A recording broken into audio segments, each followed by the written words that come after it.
우리 교리 강의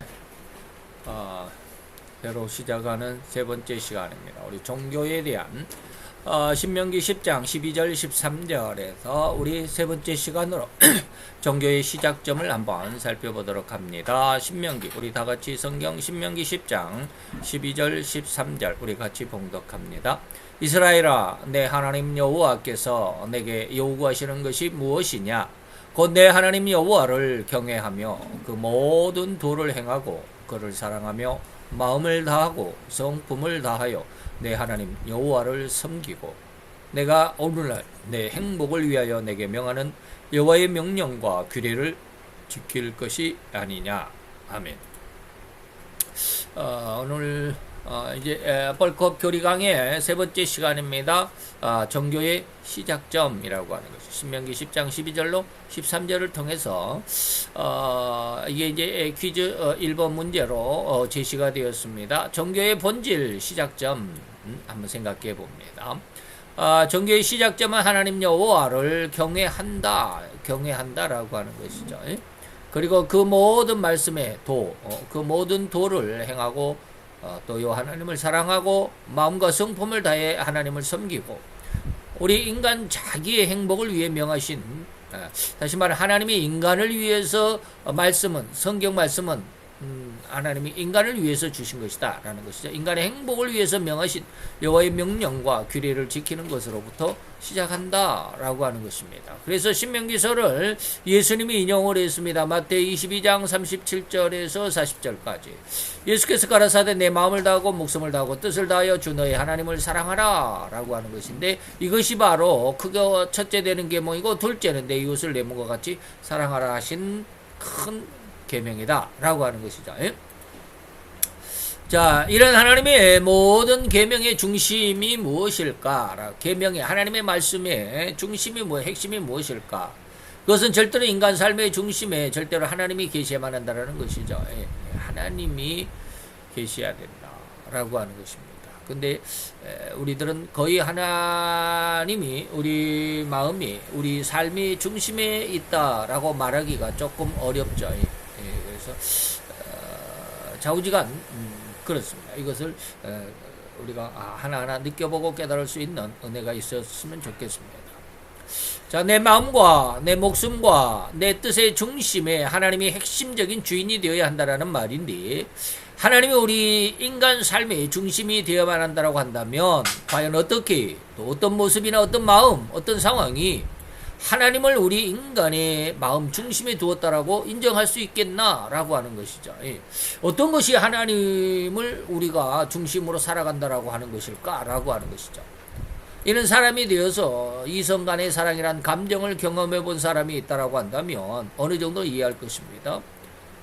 곧 그렇게 상대를 내 마음에 담아둬야만 하는 감정, 또 하나님을 향한 신심이 절대적이라는 말로 표현할 수 있을 정도여야 한다라고 말할 수 있겠습니다.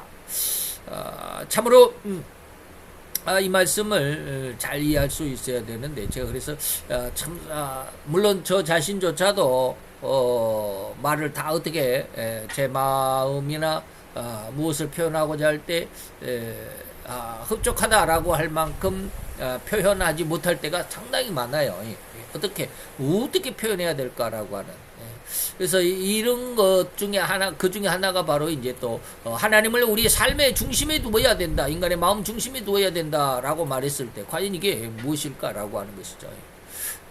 과연 그것이 어떤 모습이나 어떤 마음, 어떤 상황이 과연 우리 인간 마음의 중심에 하나님이 있다라고 할까라고 하는 것이죠. 우리는 다 예수를 믿으면 다 하나님이 내 마음 중심에 있다, 나는 하나님을 중심으로 해서 살아간다 라고 이렇게 말들은 하는데, 실제로 그렇지 못하는 경우가 많죠. 왜냐하면 하나님의 뜻을 정확히 모르고 하는 말이기 때문에 그렇습니다. 어쨌든지 그러는데 때로 이러한 신심, 믿음의 마음이죠. 또 이런 신심을 또 하나님을 경외한다는 말을 사용하거나 그의 말씀을 즐거워하며 영원토록 하나님을 기뻐하는 마음이라고도 다들 자부하고 그렇게 말을 하지만, 참으로 인간의 마음이 전적으로 오로지 하나님만을 생각하고 믿으면서 따르는 상황이 되어야만 하는 것인데 말이죠. 이해하지 못하면 절대로 그것을 받아들이지 못하죠. 다시 말하면 초등학생이 대학생들의 강의를 절대로 이해를 못합니다. 왜요? 자기의 지혜 한계가 그것이기 때문에 그렇습니다. 지혜 한계가 그것이기 때문에 자기가 아는 그 지혜의 한계를 넘어가는 것은 이해를 못하죠. 그러니까 이해하려고도 안 씁니다. 도대체 이해가 안 되는 겁니다. 예, 아무리 해도. 그래서 우리말에 뭐야? 죽었다 깨나도 모른다라는 말이 바로 그런 것이죠. 예, 손에 쥐어줘도 모른다는 말이 바로 그런 뜻입니다. 자, 그래서 하나님은 이러한 마음을 진정한 마음이다. 더욱이는 성령님의 은혜와 감동이 되어 그 성령을 따르는 마음이다. 곧 다시 말하면 신령한 삶이다. 신령한 마음이다. 라고 말하는 것입니다. 그래서 우리가 하나님 앞에 예배할 때 신령과 진정으로 성령의 역사하는 마음과 진심으로 할 때 이 진정이란 말이 바로 하트입니다. 하트, 내 마음으로. 근데 우리가 모든 예배를 할 때 다 내 마음으로 예배를 하죠. 그러나 가인과 아벨의 제사가 똑같은 마음으로 하나님 앞에 하나님께 드리는 예배였다 할지라도 하나님은 가인의 예배를 받지 않으셨다. 이 하트가 진정이 들어가지 못했다라는 것이죠.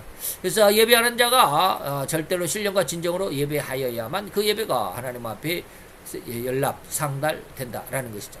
결론적인 말을 먼저 제시를 한다면 하나님을 이런 신령이나 진정한 마음이 없다라고 한다면 결코 종교라고 할 수가 없다. 다시 말하면 하나님을 믿는데 이렇게 신령이나 진정한 이런 마음에 의하지 아니하면 그건 종교라고 할 수가 없다.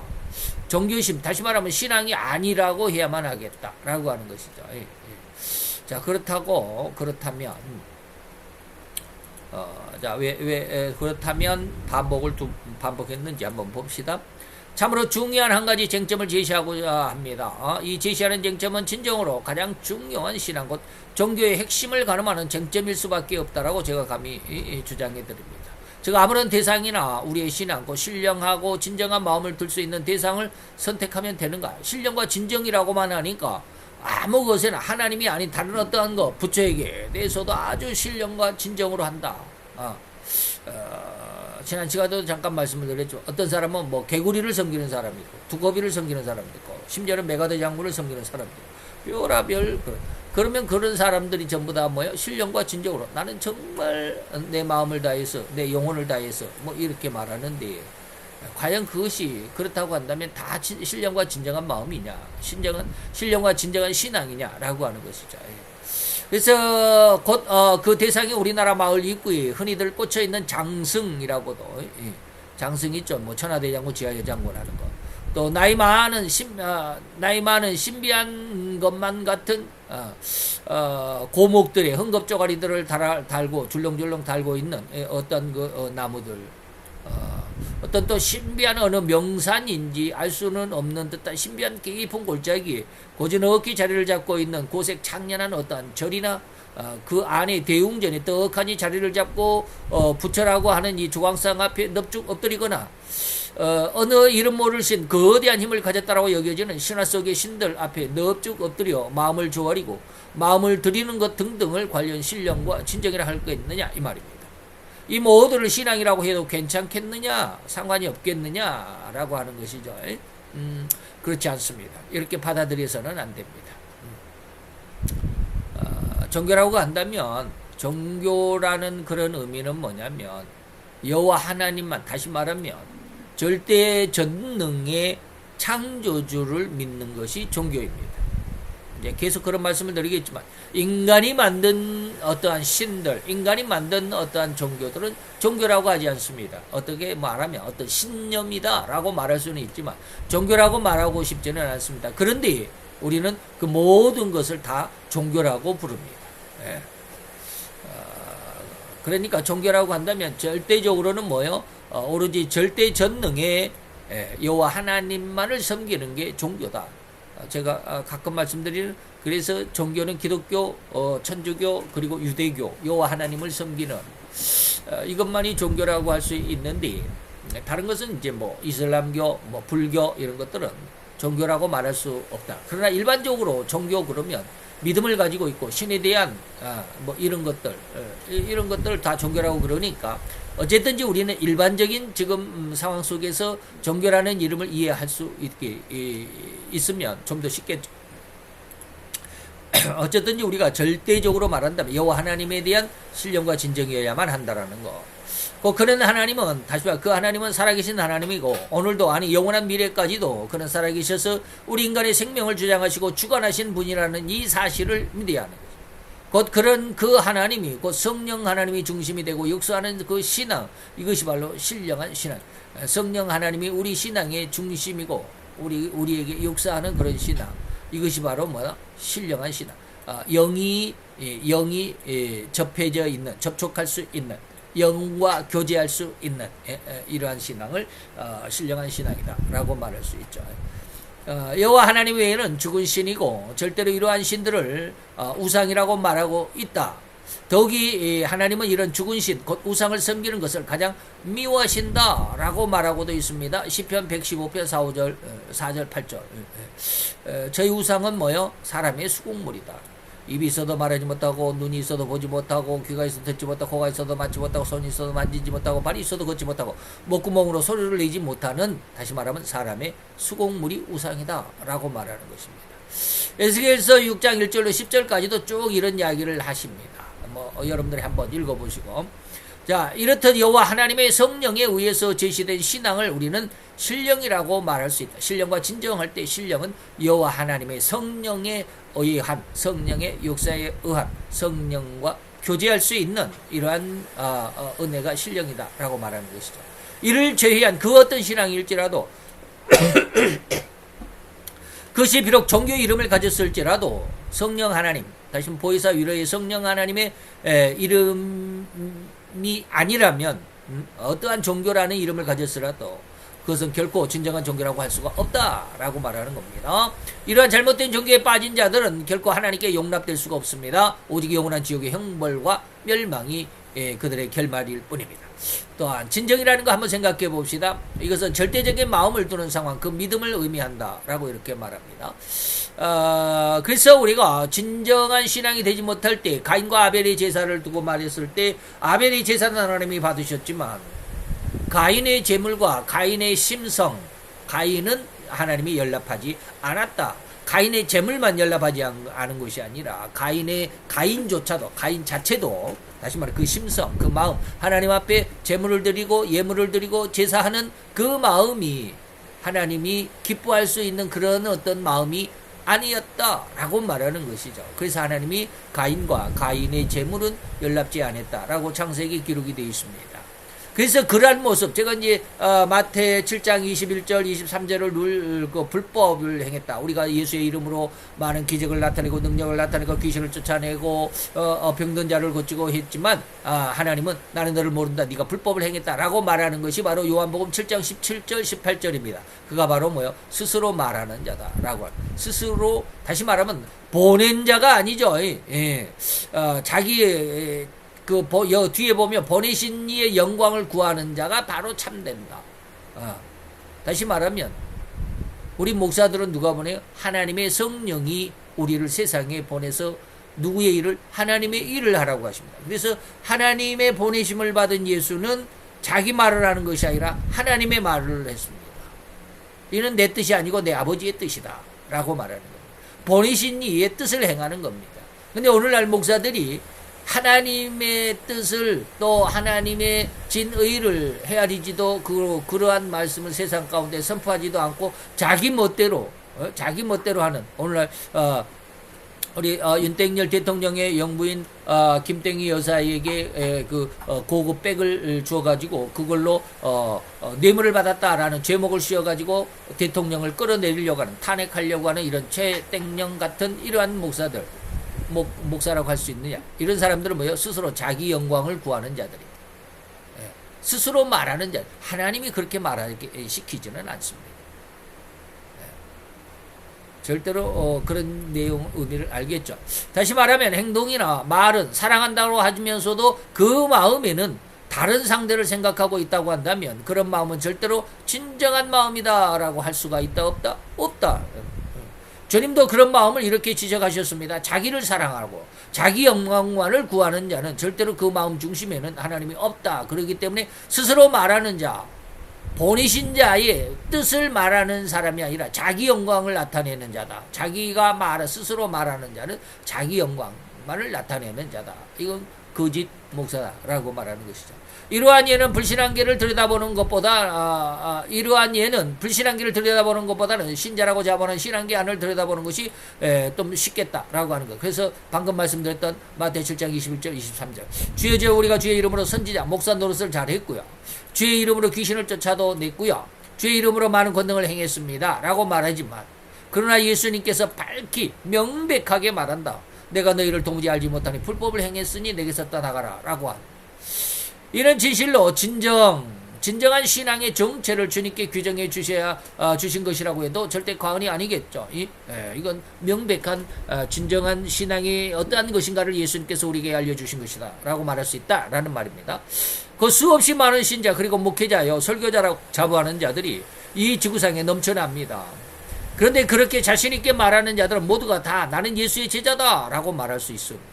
그렇게 말하고 있다, 그렇게 자신하고 있다라는 말입니다. 나는 예수 십자가의 보혈로 씻겨서 구원받은 신자다 라고 고백할 수 있는 것이 분명한 말이기는 합니다.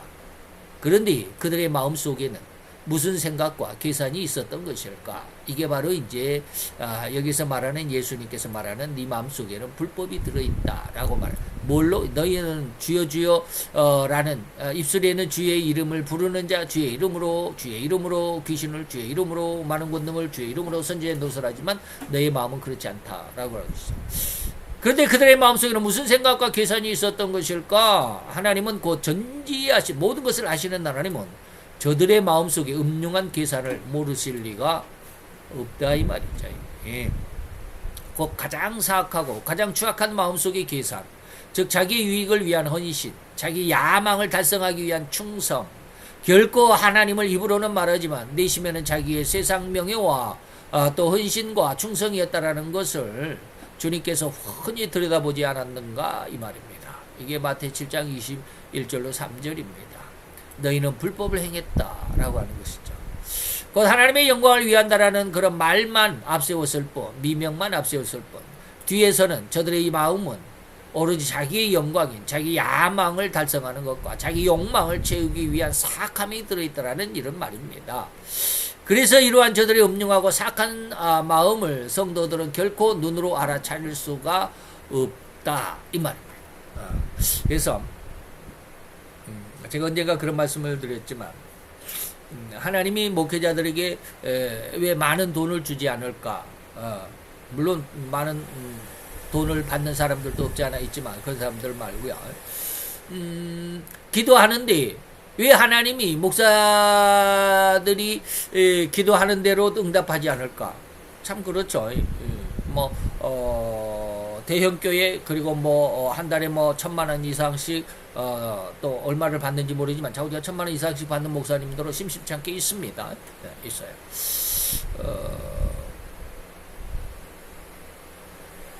연봉이 7억이면 한 달에 7,000,000원. 우와, 7억이 맞나? 인천에 아주 제일 유명한 교회에 있습니다. 장로교회입니다. 그 교회 목사님이 은퇴를 했습니다. 죽었다가 살아나신 분이죠. 죽었다가 아니라 죽음 직전에 살아나신 분인데, 내일 아침에 오늘 밤을 넘기지 못합니다라고 했는데 그날 밤에 살아나신 분인데, 그래서 목회가 어마어마하게 잘 됐습니다. 그리고 아주 어마어마하게 큰 교회를 지었습니다. 그리고 나서 목회를 몇십 년 동안 잘했다고 그래요. 그리고 나서 이제 은퇴를 했는데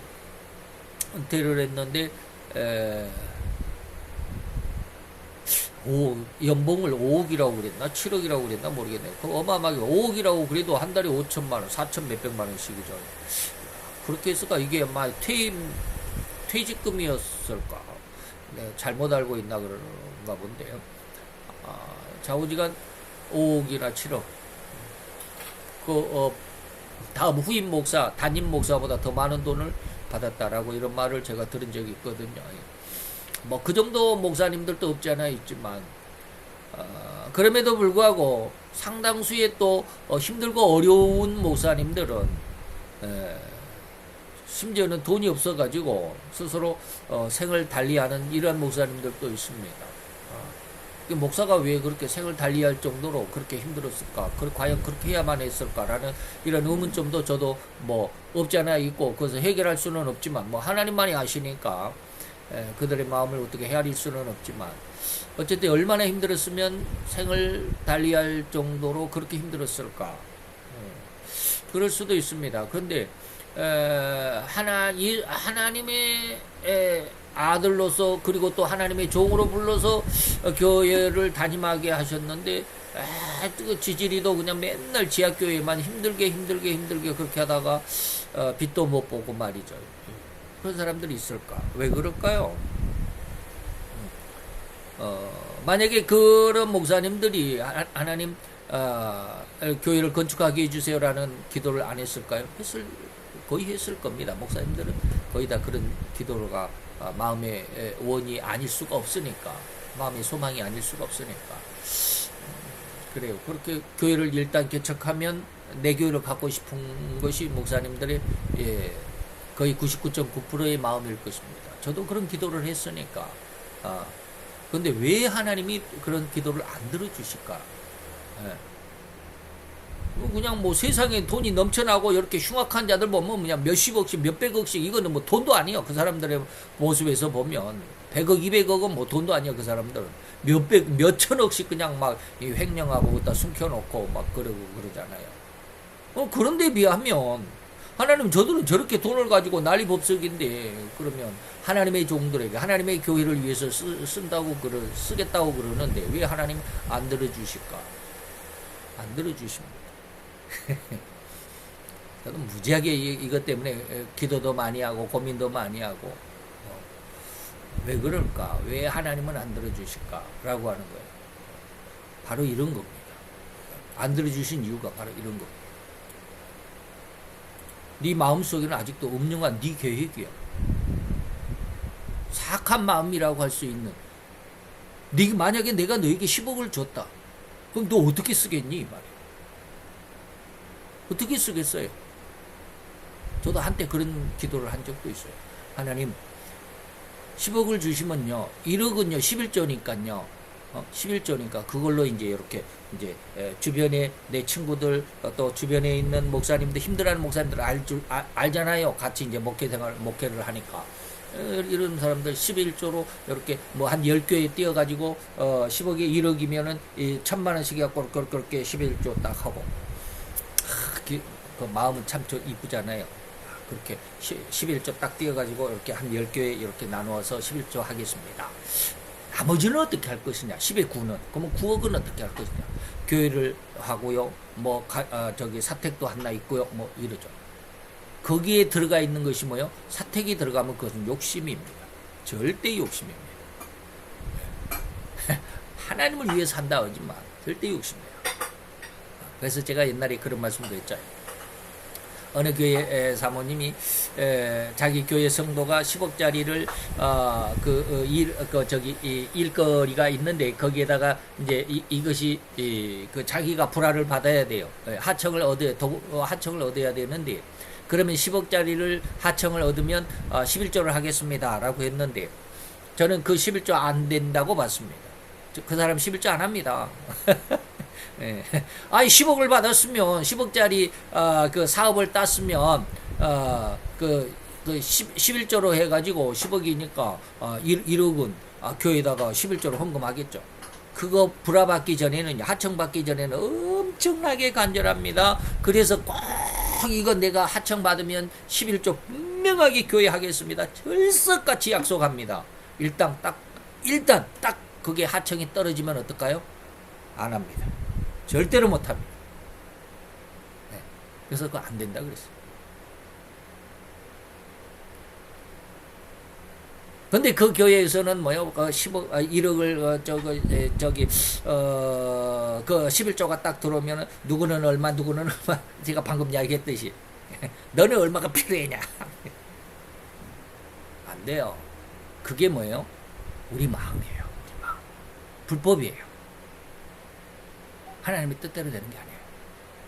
하나님의 뜻대로 쓰는 게 아니에요. 그래서 하나님이 이 돈에 대한 가치, 다시 말하면 가치라는 말은 돈이 얼마나 귀하냐 적냐 뭐 큰 돈이냐 작은 돈 이런 가치를 따지는 게 아니라 돈은 무엇이냐라는 그 개념을 하나님이 저에게 일러주신 거예요. 이게 뭐 한 번, 두 번 일러주신 걸로 끝나는 게 아니에요. 그게 다 된 게 아니에요. 굉장히 오랜 시간 동안 하나하나 가르쳐 주셨어요. 그래서 돈은 이렇게 쓰는 거예요. 돈은 이런 의미 속에서. 그래서 제가 가끔 요즘에 종종하는 게 뭐예요? 돈은 하나님의 생명을 살리는 것이다 라고 이런 말씀을 자주 하잖아요. 돈은 그냥 우리로 잘 먹고 잘 살도록 네 좋은 집 짓고 네 좋은 차 타고 아주 그냥 편안하게 잘 먹고 잘 살도록 하기 위해서 돈을 주는 게 아니에요. 그 돈은 뭐요? 생명을 살리는 사역에 쓰이는 거예요. 사람을 살리는 도구가 되는 거예요. 근데 그 돈으로 내가 이렇게 하겠다 저렇게 하겠다 내 마음에 맞는 이곳에 이렇게 하겠다 이렇게 하는 것은 바로 하나님 보시기에는 불법이다 라고 하는 거예요. 바로 이것이 음흉하고 사악한 우리 인간의 마음이 그 속에 들어있기 때문에 이게 진정한 마음이 아니다 라는 것이죠.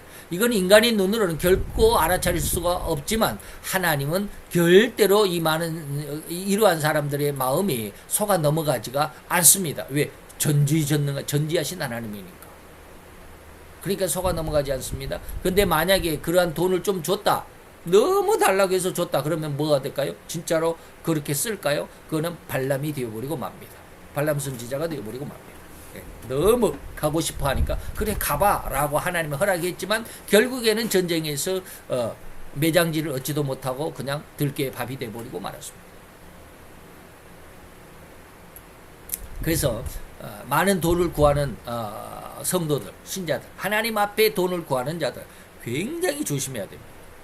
그 돈의 가치가 무엇인 줄 알아야 되고 하나님의 뜻이 어떻게 이 돈이 어떻게 쓰여지도록 하나님의 뜻이 있는지도 알아야 되고 결말이 하나님 앞에 있어야 됩니다. 그래야 구하는 거예요. 그냥 함부로 구하는 게 아니에요. 그냥 함부로 구하는 것은 하나님이 안 주십니다. 그래서 목회자들이 힘들어요. 자, 마태복음 24장 11절에 보니까 많은 사람을 미혹하게 한다. 누가? 거짓 선지자들이. 잘못된 자들의 그런 심성. 그래서 오늘날 교회에서 성도들을 돈이 많이 벌어라라고 하는 쉽게 말하면 흔히 말하는 기복신앙을 강조하면 곤란합니다. 옛날에는 신학교 다닐 때 그런 거 몰랐어요. 그냥 돈만 많이 벌게 하고 그냥 자우장 그것을 위해서 기도하고 그냥 부흥하라고 그냥 사업이 잘 되라고 기도만 하면 장땡인 줄 알았는데 안 그래요. 이런 진정이 없는 하나님 앞에 진정한 마음이 없는 그런 신자 곧 그런 신앙의 가면을 쓴 흉악한 자들이 이 종말에 엄청나게 행할 그 사악한 짓들 이것이 바로 주님이 계시록 13장에 기록한 말씀입니다. 11절을 여기다 안 썼는데 11절은 바로 이제 땅에서 올라온 짐승을 말한다. 이 거짓 선지자입니다. 그리고 그들이 행할 17, 18절까지인데 가운데 12절로 12, 15절은 그 중에 그들이 행할 그 땅에서 올라온 다시 말해 가짜 목사들이 행할 일들 하나님 앞에 불법한 자들의 불법들이 쭉 기록이 되어 있습니다. 그러면서 다시 말하면 저들의 주인에게 우상이라고 여기는 이제 아주 쉽게 짐승의 우상 그랬는데 우리는 짐승의 우상인 줄 몰라요. 웬만한 사람들 짐승의 우상인 줄 몰라요. 그게 신앙인 줄 알아요. 다시 말하면 이스라엘 백성들이 몰렉 그리고 뭡니까 바알과 아세라 신상에 신앙하고 거기에 절하고 거기에 제물을 드리는 것이 진짜 신앙인 줄 알아요. 근데 그것은 우상이잖아요. 근데 이스라엘 백성들은 그게 우상인 줄 몰라요. 왜? 그런 신앙을 우상이라고 말하는 게 아니고 여호와 하나님의 은혜라고 말하고 있기 때문에 그래요. 그러니까 우리가 예수의 이름으로 많은 기적을 행하고 능력을 나타내고 귀신을 쫓아내고 병든 자를 일으키고 그러니까 예수의 이름으로 하니까 속아간다 이 말이에요. 이런 흉악한 결말에 휩쓸리지 않도록 신자들은 절대로 자기 신앙의 중심을 갖춰야만 합니다. 철저하게 자신을 검증하되 또 다른 신자들 내 옆사람 내 옆에 있는 같은 신자들의 신앙도 검증할 수 있어야만 합니다. 그래서 요한일서 4장 1절에 보면 뭐라고 그랬습니까? 마지막 때에는 엄청나게 많은 가짜 영들, 가짜 목사들이 많을 거니까 그 영들을 다 믿지 말아라. 오직 영들이 하나님께 속하였나 시험해보고 거기에 진짜 옳은지 아닌지를 구별해야 된다. 분별할 수 있어야 된다. 많은 거짓 선지자들이 너희에게 나와 있기 때문에 그래. 그래서 마지막 6절에 보니까 하나님을 아는 자는 우리의 말을 듣고 하나님께 속하지 아니하는 자는 우리의 말을 듣지 아니하나니. 이건 이제 진리를 가진 사도 요한이 말하는 것이기 때문에, 또 비진리를 가진 저들이 이단들이 우리의 말을 들어야 너희들이 하나님 앞에 진짜 속한 거야 라고 말하면, 이게 일반적인 사람들은 이 영에 대한 그 촉감이 없는 사람들, 영에 대한 이 안테나가 올바로 세워져 있지 않은 사람들은 그들이 말이 진짜인 줄 알아요. 그러니까 이런 말을 할 때마다 참 저는 우려스러워요. 우리의 말을 들을 때 이 우리가 누구냐? 이 우리가 누구예요? 정확한 성령의 역사인지 악령의 역사인지를 구분할 수 있어야 됩니다. 그래서 지금 우리가 오전에 이제 마태복음 14장을 하지만 앞으로 계속 15장에는 더 아주 그냥 신랄하게 제가 거짓 선지자들, 거짓 신앙에 대해서 말을 드릴 겁니다. 15장은 가짜 종교 지도자와 진짜 종교 지도자를 구분하거든요. 마태 14장은 왕을 비교하지만 15장에 가면 종교 지도자들에 대한 비교가 있습니다. 아주 그때는 신랄하게 이제 비판하고 막 정체를 들춰내면 듣는 자들이 굉장히 힘들어할 겁니다. 그러나 그걸 알아야 돼요. 모르면 다 속아 넘어가요. 그래서 우리 말을 들어야 하나님께 속한 자고, 우리 말을 듣지 아니하는 자는, 우리 말을 듣지 아니하는 자는 진리의 영과 미혹의 영을 받지 아니한다. 그래서 진리의 영이 무엇이고 미혹의 영이 무엇인 줄을 우리는 알아야, 이걸 분별할 수 있어야만 합니다.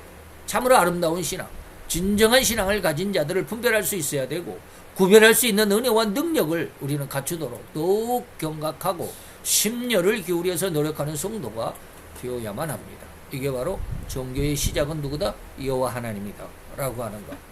절대 전지와 절대 전능의 하나님을 믿는 것이다. 그 외에 다른 것을 조심해야 되죠. 근데 이제 참 우리나라는 너무나도 그 종교의 자유가 있다가 보니까 이 종교 저 종교 그냥 막 이 개판 난리법석이죠. 물론 이번에 2024년 파리 올림픽 때 그 개막식 때 참 동성애자들이 최후의 만찬을 희화화 시켜가지고 아주 그냥 돼지도, 그런 뚱땡이 같은 돼지가 예수님처럼 머리에다가 빛나는 그런 어떤 화관을 쓰고, 뚱땡이 같은 그런 남자가 또 그렇게 몸에 분장을 하고 나와가지고 지가 예수라고 그렇게 이야기했다. 근데 그 사람이 나중에 그 인터뷰에서 사람들이 하도 난리법석을 이제 기독교를 비난하고 기독교를 모욕했다라고 그러니까 웃으면서 그런 이야기를 하더라고. 그 사람들에게, 신자들에게 제가 조금 결례했다면 죄송하게 됐습니다 하고 웃으면서 쉽게 말하면 비아냥거리는 거죠. 그러면서 사과는 하는데 그게 진짜 사과겠느냐 이 말이에요. 그렇지 않죠. 그래서 마지막 때는 이런 일들이 더 강력하게 나타날 것입니다. 우리나라의 상황도 저는 굉장히 안타깝습니다. 이런 상황이 좌파의 친공산 정책을 추진하는 사람들이 더 강력해질 겁니다. 우리가 정말로 내 신앙의 중심을 잡지 않으면 그들에게 다 휩쓸릴 수밖에 없는 그런 시대가 올 겁니다. 우리가 다 우리 신앙의 참다운 신앙의 중심을 잘 가꿔야 되고 더듬어서 또 잘 세워야 됩니다. 그렇지 않으면 마지막 시대에 예수를 부인할 수도 있습니다. 안타까운 그런 상황을 잘 주의하시기를 바라고 기도합시다. 할렐루야. 주님, 오늘도 여호와의 귀한 은혜와 은총을 감사드리나이다. 주의 영광 앞에 있는 사랑하는 귀한 아들과 딸들, 주여 저들을 불쌍히 여기시고 불쌍히 여겨 주옵소서. 진실로 아버지의 시대를 분별할 수 있게 하소서. 천기를 분별하는 아버지의 그런 실력과 능력만이 아니라 이제는 시대도 능히 분별할 수 있는 실력, 그런 능력으로 우리가 성장케 하시고 더 그 은혜로 그 아버지 하나님이 올바른 신앙으로 덧입혀 주옵시기만을 주여 간절히 간구하고 원합니다. 우리가 이 교리 공부를 통하여서 하나하나 아버지 하나님 세밀하게 더듬어 살펴나갈 때 우리에게 진정한 신앙의 아름다움을, 진정한 신앙의 올바름을, 그리고 그 올바른 신앙의 빛을 발견할 수 있고 붙잡을 수 있고 능히 그 안에서 성장할 수 있도록 주님 역사하시고 은혜를 도와야 주옵소서. 예수 그리스도의 이름으로 감사와 기도드려 사옵나이다. 아멘.